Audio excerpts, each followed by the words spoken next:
question que vous me posez régulièrement, c'est savoir à quel moment vous devez respirer dans vos séances. Eh bien, c'est facile. On respire dans le mouvement. Donc, quel qu'il soit. Je fais un gainage, par exemple, je vais lever le genou ou je vais ouvrir. Eh bien, c'est à ce moment-là que j'expire en rentrant le ventre. Et j'inspire une fois revenu. Et j'inspire. Je ramène genou poitrine. J'inspire. Non, j'expire, j'inspire. J'expire, j'inspire. Dans les rapides. Et chaque fois, expirez en vidant l'air par votre bidou. De cette manière, qu'est-ce que vous allez faire? Vous allez travailler vos abdos. Vous allez vider le ventre.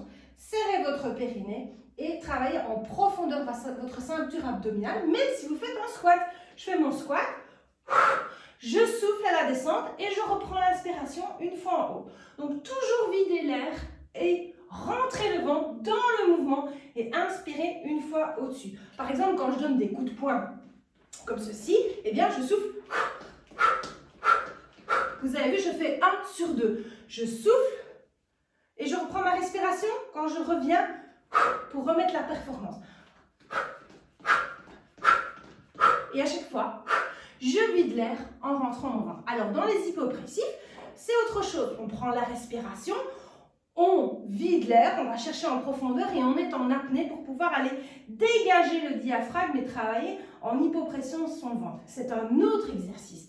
Ici, quand on fait du renforcement musculaire ou du cardio, on respire tout le temps. Évidemment, on n'est pas en apnée. Donc quand je dis on rentre le ventre, par exemple, sur un exercice couché comme ceci, et qu'on lève, eh bien, on garde le nombril rentré, mais on souffle à chaque fois quand on est en haut, dans le mouvement, et on reprend l'inspiration une fois en bas.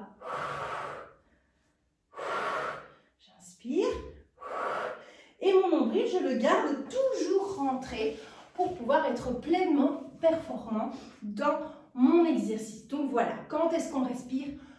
Dans le mouvement, on vide l'air en rentrant le ventre. Et si on doit maintenir le ventre rentré tout l'exercice, on peut quand même évidemment respirer, sinon on tombe dans les pommes. Donc c'est essentiel de bien respirer dans vos séances et dans le mouvement. Je bouge, je vide l'air, je fais mon gainage.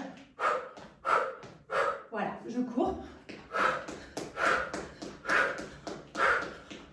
J'inspire et j'expire tout le temps. Mais si je fais un mouvement précis, squat, voilà, j'expire dans la descente de mouvement et j'inspire une fois en haut. Et bien voilà, j'espère que cette vidéo vous a plu, que ça répond à vos questions. N'hésitez pas à liker, commenter et partager. Et à bientôt pour d'autres vidéos de conseils. Bye bye!